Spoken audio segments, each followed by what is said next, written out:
Boa noite a todos. Eu venho aqui apresentar um texto para vocês chamado Uma Didática para a Pedagogia Histórico-Crítica, de João Luiz Gasparin. Esse texto, na verdade, segundo o próprio Saviani, que ele faz na apresentação, é uma obra que visa implementar a pedagogia histórico-crítica. Uma didática para a pedagogia histórico-crítica.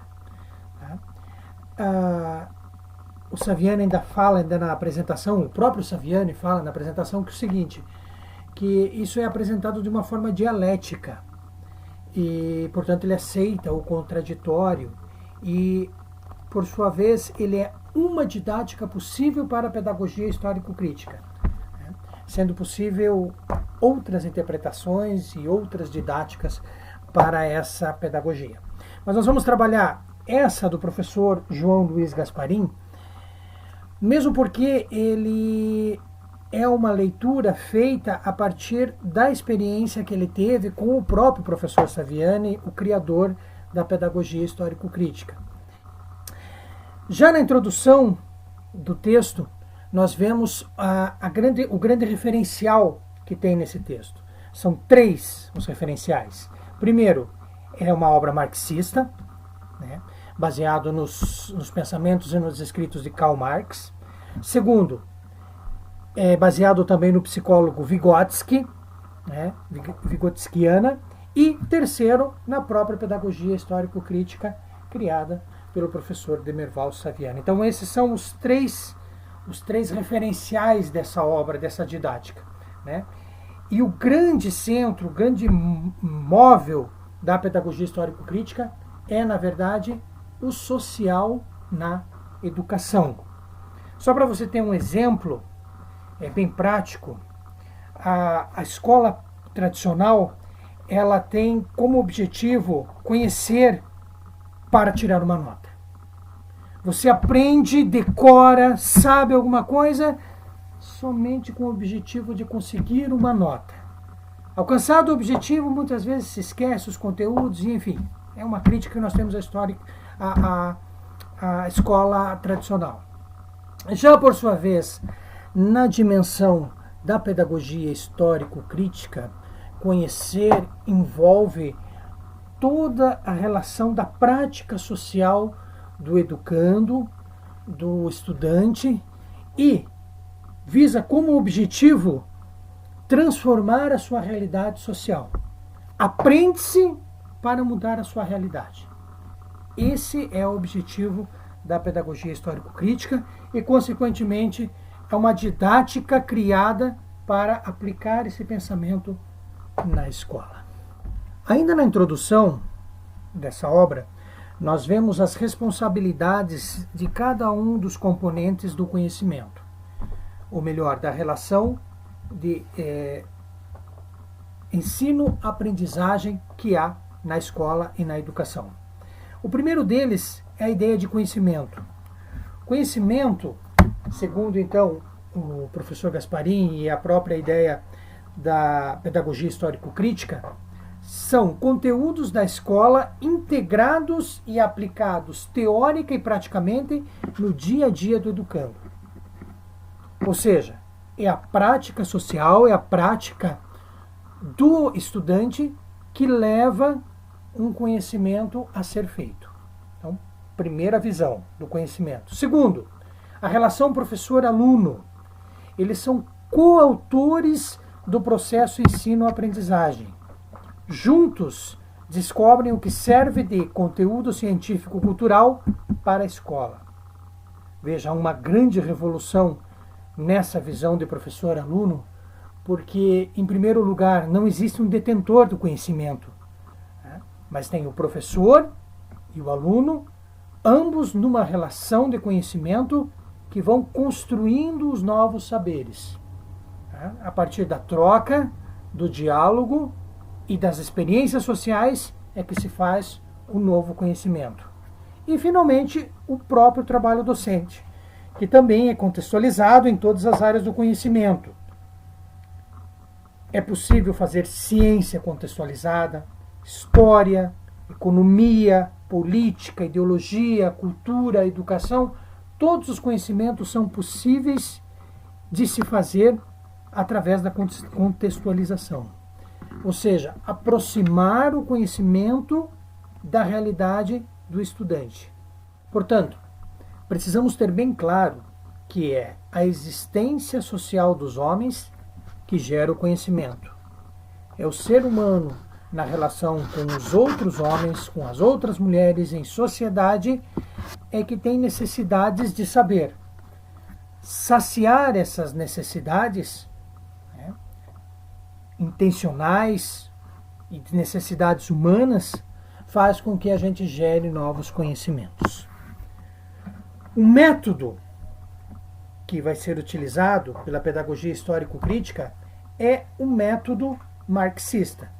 É o método da dialética. Para quem ainda não tem bem claro essa ideia do que seja a dialética, eu sugiro a leitura desse livrinho aqui, do professor Leandro Condé, O que é Dialética.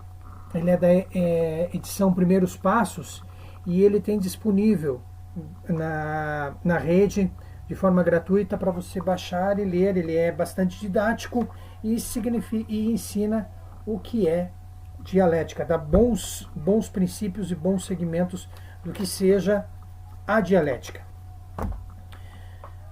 Dizendo de forma breve e sucinta, a dialética consiste em 3 fases do conhecimento em que ela se move numa espiral ascendente.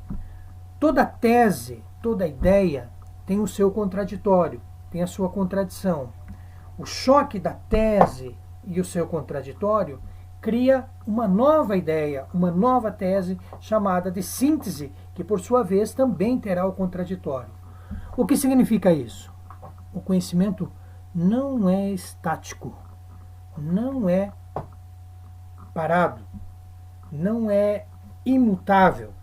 Ele é um conhecimento sempre numa espiral ascendente. Tese, antíteses e sínteses vão se chocando e vão criando novas realidades e vão subindo nessa ideia de formação de conhecimento. Na educação, isso é muito importante, porque segundo a pedagogia histórico-crítica, o conhecimento surge da chamada síncrese, ou seja, a primeira ideia, a primeira relação, o primeiro contato que eu tenho com a realidade. É o conhecimento sensorial, básico, primeiro, o concreto percebido, empírico. Logo após esse primeiro contato pessoal com o conhecimento, nós temos que aplicar a análise. A análise é a abstração, a separação dos elementos particulares de um todo. Ou seja, desmonta o conhecimento a fim de entender as suas partes, identificar a sua essência, suas causas, suas contradições. O conhecimento agora começa a tomar forma da primeira ideia, da tese primeira, que é o senso comum. Agora você aplica o contraditório, você aplica o conhecimento propriamente dito. E isso vai resultar numa terceira fase que é chamada de síntese. Essa fase significa os conceitos propriamente ditos formados, né? O concreto reformulado, aquilo que você sabia lá no início, na síncrese, de uma forma superficial, agora, depois de você ter passado por toda uma análise, você chega a uma síntese, né? E essa síntese te leva a uma prática transformadora. Essa síntese, digamos assim, transforma o teu conhecimento em algo que você vai utilizar. Do que temos até agora, então? Nós temos a prática social como início do tudo e um método, a chamada dialética, em que você pega a tua primeira impressão sensorial do mundo, a síncrese, passa por uma análise e chega a uma sintetização de um novo sistema que, por sua vez, também aceita o seu contraditório. Como acabei de falar, no movimento dialético, e continua o conhecimento em uma espiral ascendente. Isso é o conhecimento para a pedagogia histórico-crítica até agora. Importante, a prática social é o início e o centro de tudo. É o critério de verdade e o fim último de todo o processo cognitivo. Isso está lá na introdução, na página 5.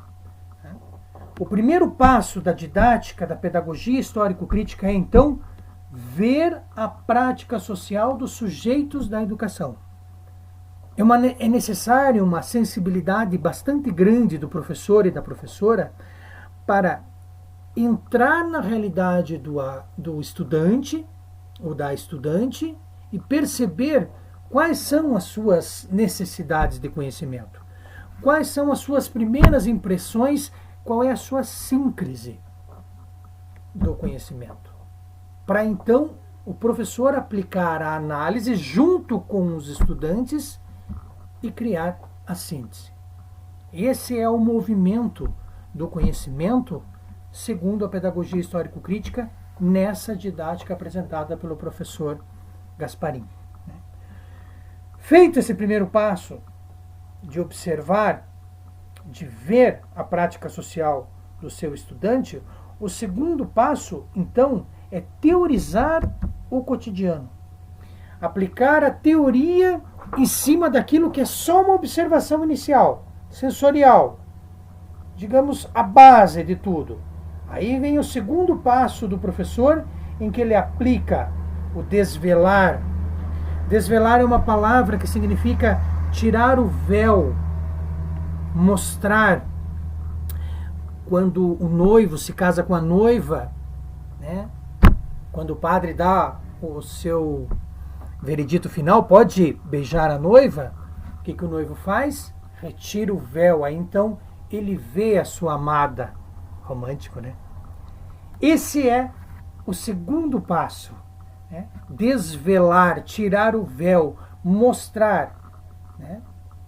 Fazer que aquele conhecimento que era só inicial se tornar algo científico, explicável, entendível, né? Descrever, ir além das aparências. Né? Esse é o segundo passo daí da nossa didática histórico-crítica.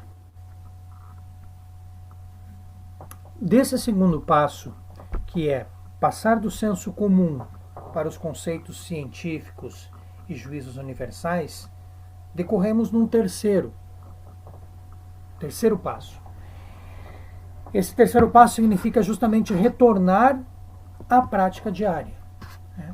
A partir do momento em que eu conheci algo de uma forma científica e o apreendi em forma de conceitos, eu agora posso retornar para a realidade e transformá-la. Fazer diferente, fazer melhor. Esse terceiro passo também é conhecido como praxis. Praxis é um termo grego muito utilizado que significa a ação refletida, a ação pensada. Toda vez que eu conheço algo na sua profundidade, nos seus fundamentos, a ação pensada se transforma numa nova ação.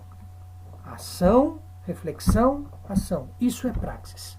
Uma nova ação a partir daquilo que eu já fazia antigamente, mas agora o faço novamente de uma forma melhor pensada. Ou seja, o fazedor pensante.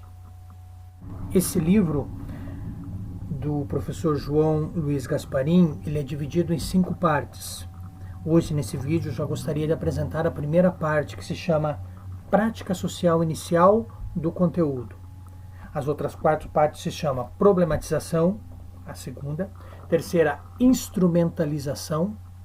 A quarta, Catarse. E a quinta, Prática Social Final do Conteúdo. A partir desse conjunto de vídeos, então, nós teremos condições de aplicar na teoria o plano de aula da didática da pedagogia histórico-crítica. Tá? Essa didática, e é como o professor termina a introdução, é uma metodologia de ensino que apresenta 3 características. Nós temos uma nova maneira de planejar, porque nós partimos da realidade social dos estudantes.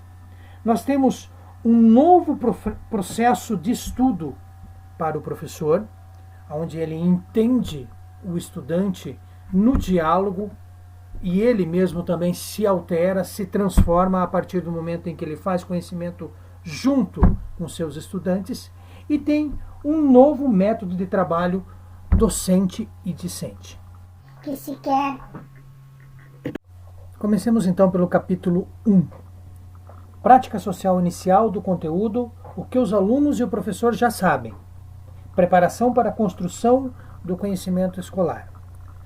O conhecimento, então, segundo a pedagogia histórico-crítica e essa didática, começa por uma mobilização, uma espécie de desafiar o estudante a pensar e encontrar no seu cotidiano alguma relação com o conteúdo que está sendo apresentado, que está sendo proposto inicialmente para o conhecimento.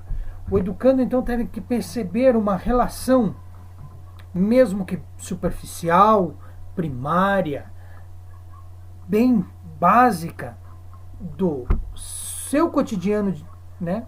Do seu cotidiano, das suas experiências diárias com o conhecimento. Entre o conteúdo e sua vida cotidiana. Tem que ser a partir de uma necessidade, de um problema, de um interesse. Aí então inicia-se esse conhecimento. Para que isso ocorra, o professor tem que, primeiro, conhecer a realidade do aluno, a sua prática social, e, segundo, ouvi-lo, saber escutar qual é essa ligação, qual é essa relação que o aluno tem do seu cotidiano com o conteúdo que ele está querendo apresentar. O interesse do professor pelo educando, então, pelo saber do educando, pelo que ele já conhece, é um cuidado preliminar. Ouvir é muito importante para essa didática funcionar. Ela possibilita, então, um trabalho pedagógico mais adequado. Como o próprio professor Mário Sérgio Cortella comenta, é um contrassenso supor que se possa ensinar crianças e jovens, especialmente jovens, sem partir das preocupações que eles têm, do conhecimento que eles já possuem. Então, por isso é fundamental ouvir e perceber as relações que eles já conhecem com o conteúdo com o qual você quer ensiná-los. Assim, evita-se o distanciamento entre a preocupação do estudante, né, e o conteúdo escolar. Evita-se que a prática social esteja longe do trabalho pedagógico. Ou, dizendo de outra forma, que a sociedade esteja longe e não encontre o seu reflexo dentro da escola. Aqui entra o pensamento de Vygotsky. Ele diz: a aprendizagem escolar nunca começa no vazio, mas sempre se baseia em determinado estágio de desenvolvimento percorrido pela criança antes de ingressar na escola. Esse é o que ele chamava de nível de desenvolvimento atual. Entre o nível de desenvolvimento atual e o nível de desenvolvimento real, temos a zona de desenvolvimento proximal, que Vygotsky chamava. A escola está justamente nessa zona de desenvolvimento proximal, em que une o conhecimento atual da criança, do jovem, do adulto, seja quem for que queira conhecer, une esse conhecimento atual com o nível superior. Tá? Então, essa é a função da escola, a sua zona de desenvolvimento proximal. Percebemos que tanto para o professor quanto para o aluno existe uma coisa em comum na pedagogia histórico-crítica e nessa didática, que é justamente a prática social. Só que a prática social colocada numa visão pedagógica tem momentos diferentes para professor e para aluno. Explico. Para o professor, no princípio da prática pedagógica, ele já tem a visão completa e total, desde a síncrese até a síntese. Ele domina todo o processo pelo qual o aluno vai passar. E isso se reflete como planejamento. O planejamento, então, ele fornece todo o caminho a ser percorrido pelo aluno, desde a síncrese até a síntese. O professor que domina todo esse processo transmite o seu conhecimento com maior segurança. Por isso é importantíssimo que o professor tenha o domínio completo de todas as fases do método dialético. O aluno, por sua vez, só possui a síncrese, ou seja, o aluno só possui o conhecimento inicial, sua visão empírica do conhecimento, sem ordem, até mesmo caótica. A sua primeira manifestação é simplesmente arguir, fazer uma relação, olha, disso que o senhor está querendo falar para mim, disso que você está querendo me ensinar, eu tenho essa noção. E é aí que começa o conhecimento para o aluno. Então é uma primeira manifestação. Um problema. O aluno tem dificuldade, principalmente quanto menor ele for, ele tem muita dificuldade para a formação do conceito. Então, por isso é necessário a relação desse conceito com a sua prática social cotidiana, para que haja uma espécie de afinidade com o conhecimento inicial que vai resultar na síntese final do conhecimento. E muito importante, então, para que seja feito isso da maneira mais agradável possível, é que essa visão inicial do aluno, essa síncrese, seja respeitada pelo professor, absorvida e traduzida em forma de conhecimento na análise e, consequentemente, na síntese. O professor Gasparin chegou agora a um ponto do texto que ele se torna bastante didático, bastante prático. Vamos tentar mostrar aqui agora como ele pensou a aplicação da didática pedagógica histórico-crítica.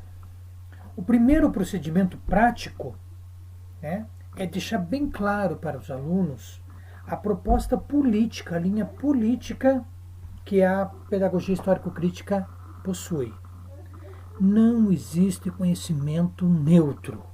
Portanto, esse conhecimento adota uma linha, um padrão de visão. E essa linha é o materialismo histórico. Aqui está uma sugestão de material, um curso livre sobre Marx e Engels. Esse material aqui se encontra disponível na internet também, é só você procurar por esse título. É organizado pelo José Paulo Neto e tem uma série de escritos que dá uma ideia do que é esse materialismo histórico.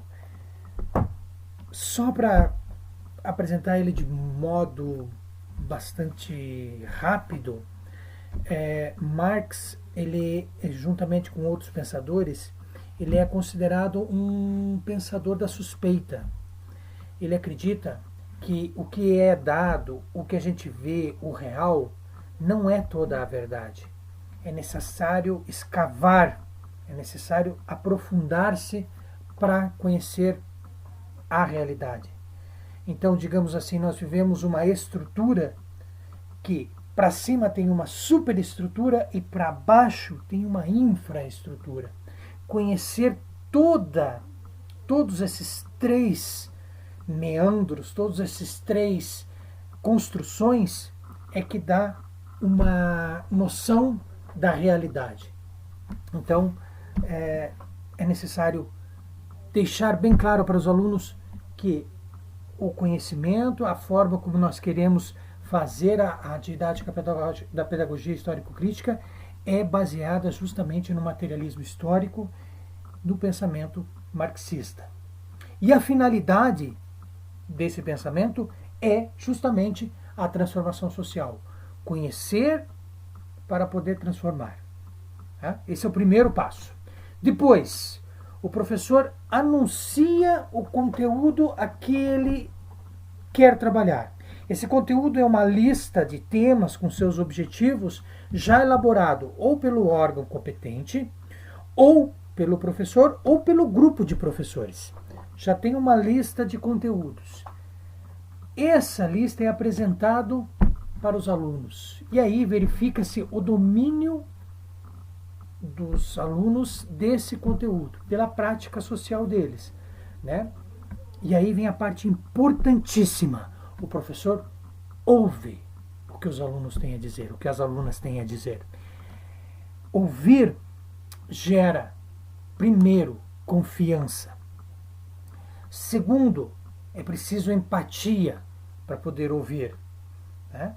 E aí então você começa a entender as concepções, as vivências, as percepções dos alunos. Você começa a perceber aonde está o conhecimento deles. É um diálogo entre o professor, a professora, o aluno, a aluna, e no meio, mediando isso tudo, está o mundo. Tá? É o professor se aproximando do aluno, o aluno se aproximando do professor, através do mundo. Tem uma passagem muito interessante, que inclusive está nesse livro, mas é de Freire, de Paulo Freire, em que diz assim: não existe mais o professor do aluno, nem o aluno, aluna do professor, mas existe o educando, educador, o educador, educando. Todos estamos numa relação dialógica em que todos aprendemos a todo instante. Esse é o fundamento da pedagogia histórico-crítica. Essa é aonde desemboca a realidade social, o conhecimento social, né? Então, a partir disso define-se o ponto mais inferior de onde o aluno parte do conhecimento, e o professor pode colocar o nível superior, aonde é que todos deveremos chegar a obter com esse conhecimento que nós vamos estudar, com esse tema que nós vamos fazer. Essa delimitação é muito importante porque o professor também tem noção de qual seria o processo pedagógico mais adequado para fazer com que todos subam desse nível mais inferior para o nível superior do conhecimento. Qual é o processo pedagógico mais indicado para percorrer esse caminho? Mais à frente, o professor Gasparin nos brinda, finalmente, então, com a forma como é que nós descobrimos o que os alunos já sabem. Ele coloca, justamente nesse momento de expressar, dos alunos expressarem coletivamente o que já sabem sobre o tema, como o levantamento de vivências, de práticas cotidianas sobre o conteúdo. A sua visão, a totalidade mesmo que ainda superficial e caótica e empírica sobre os temas que estavam naquela lista lá. Como encaminhamento, o professor Gasparin coloca as seguintes ideias. Primeiro, você tem que anunciar a unidade e os objetivos. Depois, escolhe o melhor procedimento, sim, círculo, né? Enfim, qual é a melhor forma, a melhor disposição, né, para receber. Depois, informar que as contribuições podem ser aleatórias. Tá? Naquela lista lá, você não precisa estar o primeiro ponto, o segundo ponto, terceiro. Não, você pega uma lista, aquilo diz em relação a mim, e aí é importante deixar os alunos com essa liberdade para expressar o que eles pensam, o que eles acham sobre determinado tema. Mesmo porque jovens em grupo para falar, tem uma certa dificuldade. Então, quanto mais você conseguir criar um sistema de tranquilidade, de confiança, em que todos possam se expressar, melhor possível. Depois, esclarecer que consiste em questões, perguntas, informações. O que você sente, pergunte, fale, exponha. Anotar essas percepções, muito importante. Frisar a dimensão social dos conhecimentos. Num determinado momento do texto, o professor Gasparini usa o exemplo a força. O que é força? Você vai estudar física com alguns alunos e você coloca a ideia de força. E aí você começa a perceber que eles têm relação de força com músculos. Força é fazer algo que seja difícil. Mas você levá-los a perceber também que força pode estar encontrada na sociedade, quando alguém se sobrepõe a outro, quando um homem se sobrepõe a uma mulher, relações de força, ou quem tem dinheiro tem força. E qual é esse tipo de força? Por que é que nós colocamos força em algo que não é dado na natureza, mas que foi criado por nós? Enfim, começa a despertar aí as ideias, nesse caso de força, mas que também volta-se não somente para o conhecimento científico, mas também para a dimensão social do conhecimento. Utilizar, se necessário, materiais motivadores, jornais, revistas, filmes. Depois, possibilitar a visão e observação dos alunos, isso é sempre muito importante. Como eu já frisei, deixar o caminho aberto para os alunos e alunas se expressarem livremente. Não é o momento de debate, mas de registro do estado de compreensão dos alunos. Então, essa é a primeira ideia. Pegar o que os alunos já sabem sobre determinado conteúdo. Importante. Já encerrando esse primeiro capítulo, uma segunda visão que o professor Gasparini acrescenta, que não basta apenas sabermos o que eles já sabem, mas também assegurar a oportunidade para que os alunos demonstrem sua curiosidade, ou seja, que os alunos exponham, deixem claro o que eles gostariam de saber sobre determinado assunto. E, finalmente, a vivência cotidiana dos conteúdos. O professor Gasparini termina essa primeira parte colocando exemplo, e essa é a grande... Eu gosto muito do texto, da forma como o professor Gasparini escreve, porque ele não dá só o conteúdo, a teoria, mas também, de certa forma, ele nos coloca a prática. E ele termina justamente esse capítulo primeiro dando assim a ideia de que vamos imaginar que o nosso conteúdo seja água. A primeira pergunta seria do professor: o que vocês já conhecem sobre a água? O que é água para vocês? E aí vem as respostas: é o rio, é o mar, a geada, a neve, guaraná, cerveja, serve para beber, para tomar banho, é xixi, é esgoto, é navegação, é chuva, enfim. Elenca aqui uma série de coisas.